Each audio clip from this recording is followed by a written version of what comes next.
دعا کے حوالے سے کبھی بھی بے نیازی نہیں ہونی چاہیے. اللہ تعالیٰ ناراض ہوتا ہے جو لوگ اللہ سے دعا نہیں کرتے.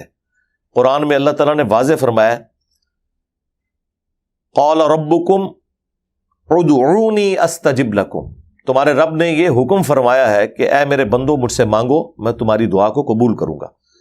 ان الذین یستکبرون عن عبادتی. جو لوگ بھی میری عبادت سے تکبر کریں گے.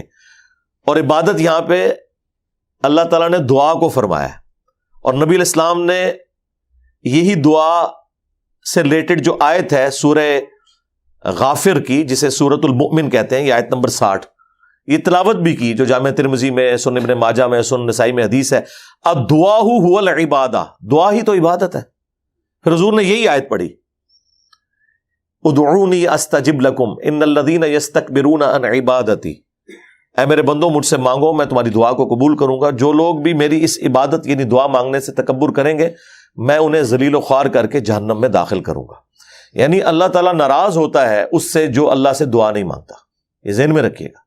دعا آپ نے مانگنی ہے چاہے اس کا رزلٹ جو بھی نکلے. اور یہ بھی یاد رکھیں دعا ہر حال میں قبول ہوتی ہے لیکن وہ 3 موڈز میں چلی جاتی ہے.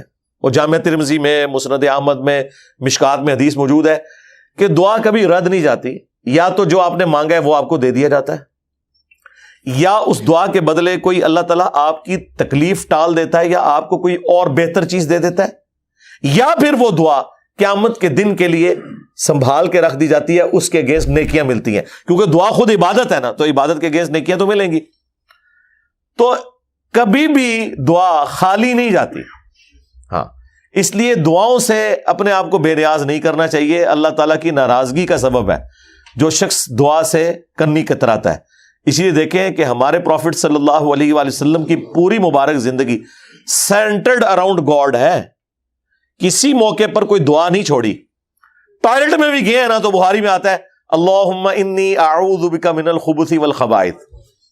ہاں، ٹوائلٹ سے باہر نکلے ہیں تو غفرانک، مسجد میں داخل ہوئے ہیں تو دعا، مسجد سے نکلے ہیں تو دعا.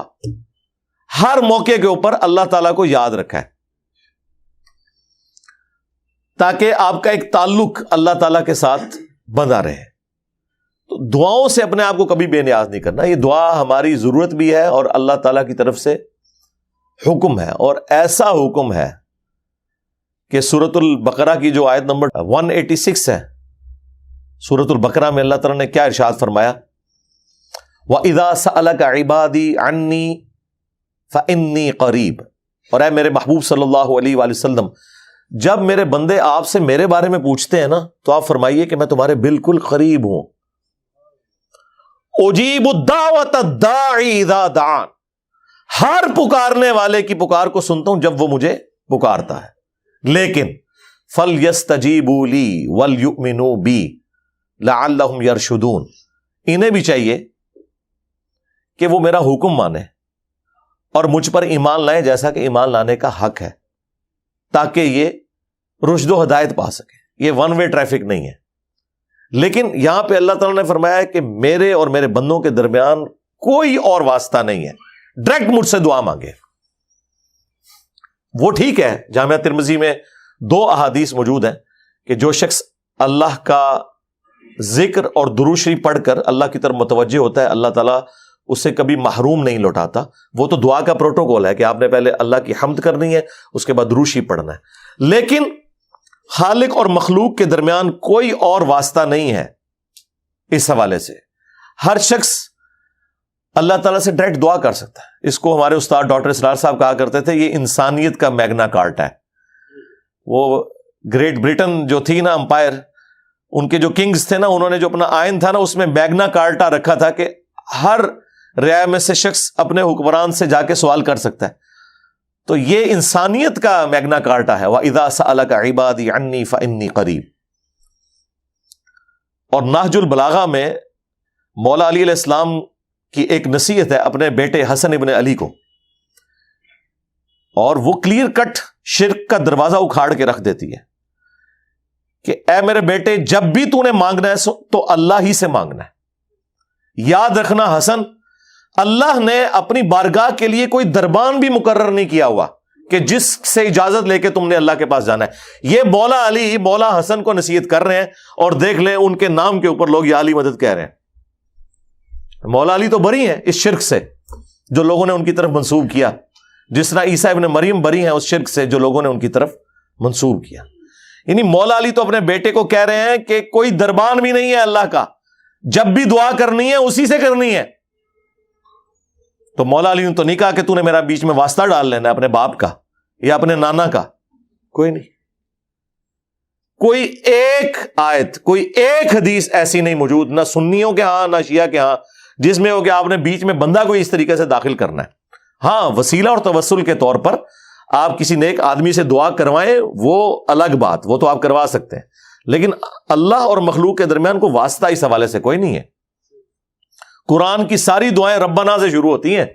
ہاں وہ ٹھیک ہے, بخاری میں حدیث ہے 1010 مشکات میں موجود ہے. سیدنا عمر کہتے ہیں کہ اے اللہ جب تک تیرے نبی ہم میں موجود تھے, انا کننا نتوسل الیک بنبینا, بے شک ہم پہل تیرے نبی کے ذریعے تیری طرف توسل اختیار کرتے تھے. ہم تیرے نبی کے چچا کو اب لے کے آئے ہیں, ان کی دعا کی برکت سے بارش نازل فرما دے. لیکن دعا انہوں نے بھی اللہ سے کی ہے, یہ ذہن میں رکھیے گا. اور یہ باتیں جب آپ مسلمانوں کو بتاتے ہیں تو مسلمانوں کا گیر کیسا الٹا لگا دیا علماء سو اور شیاطین نے, جو انسانی شکل میں ممبروں پہ اکثر پائے جاتے ہیں کہ جی اچھا جی اب اللہ سے ہی مانگنا ہے تو روٹی پھر امی سے نہ مانگے. اندازہ کریں یہ قرآن کا مذاق اڑا رہے ہوتے ہیں ایاک نعبد و ایاک نستعین کا. یار اس کا یہ مطلب کب سے تھا, حالانکہ ان کو بھی پتا ہے یہ قرآن میں آیت ہے وتعاونوا علی البر والتقوی ولا تعاونوا علی الاثم والعدوان, نیکی اور پرہیزگاری کے کاموں میں ایک دوسرے کی مدد کرو اور برائی میں الگ رہو. یہ دنیا کو اسباب سے اللہ نے جوڑا ہے. دنیا میں یہ نہیں ہونا کہ آپ نے 100 دفعہ بسم اللہ شریف پڑھی ہے تو آپ کا پیٹ بھر جائے گا اور 100 دفعہ درود شریف پڑھے تو پیاس ختم ہو جائے گی, نہیں, اسباب کے ساتھ جوڑا ہے. لیکن جو دعا ہے وہ خاص اللہ کے ساتھ ہے. امن یجیب المضطر اذا دعا, یہ وہ آیت ہے سورۃ النمل کی آیت نمبر 62 جو شیعہ کے صبح شام کے اذکار میں ہے. ترجمہ نہیں پڑھتے, جنہوں نے ترجمہ پڑھا ہمارے اسٹوڈنٹس نے اللہ کے فضل سے شرک چھوڑ دیا.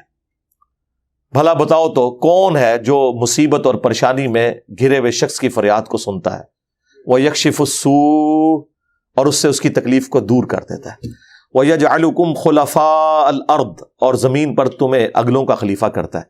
یعنی ایک آ رہا ہے اور دوسرا دنیا سے جا رہا ہے, تمہیں تمہارے ماں باپ کا خلیفہ کیا, تمہاری اولاد کو تمہارا خلیفہ کیا. أَإِلَٰهٌ مَّعَ اللَّهِ, کیا اللہ کے ساتھ کوئی اور معبود بھی ہے؟ قَلِيلًا مَّا تَذَكَّرُونَ, بہت کم ہی نصیحت حاصل کرتے ہو. یعنی اللہ تعالیٰ فرما رہا ہے کہ جو شخص اللہ کے سوا کسی اور سے دعا کرتا ہے گویا کہ اسے معبود بنا لیا اس نے. بارش کون برساتا ہے؟ اللہ. ڈیوٹی کس کی ہے؟ فرشتوں کی. بارش اگر ہم نے فرشتوں سے مانگ لی تو مشرک. نبی علیہ السلام تو بخاری مسلم میں آتا ہے صلاۃ الاستسقاء پڑھتے تھے, بارش کی نماز اور دعا اللہ سے مانگتے تھے. کبھی کسی کو خیال نہیں آیا کہ یار فرشتوں کی ڈیوٹی لگی ہے, کہتے ہیں بزرگوں کی ڈیوٹیاں لگی ہوئی ہیں, فرشتوں کی نہیں ڈیوٹیاں لگی ہوئی. اور سب سے بڑا بزرگ اگر پلانٹ ارتھ پہ کوئی ہے نا وہ سورج ہے. یہ اتنا بڑا میں نے ان کو پھکی نہیں پھکا دیا ہے کہ سب سے بڑا اگر کوئی مشکل کشا ہے نا دنیاوی اسباب میں, کہتے ہیں دیکھیں جی اگر ایک پیناڈول کی گولی مشکل کشا ہو سکتی ہے تو ہمارے بابے کیوں نہیں مشکل کشا ہو سکتے؟ اندازہ کریں, یہ ان لوگوں کی عقل کا لیول ہے. سرکار یہ پیناڈول کی گولی تو چھوڑ دیں, سب سے بڑا جو مشکل کشا ہے نا یہ سورج ہے. سورج اگر نہ ہو تو نہ زمین کے اوپر موسم بدلیں, نہ ہوائیں چلیں, نہ بارش ہو, نہ ہماری فصلیں پک کر تیار ہوں. اٹ مینس کہ دنیا پہ کوئی بھی جاندار زندہ نہیں رہ سکتا اگر سورج نہ ہو. تو کیا ہم سورج کو پکارتے ہیں؟ کبھی کسی کو وام بھی آیا کہ سورج کو پکارنا ہے؟ تو سپوز اگر کسی کی ڈیوٹی بھی لگی ہوئی ہو تو آپ نے اس کو پکارنا تو نہیں ہے, پکارنا تو آپ نے اللہ کو.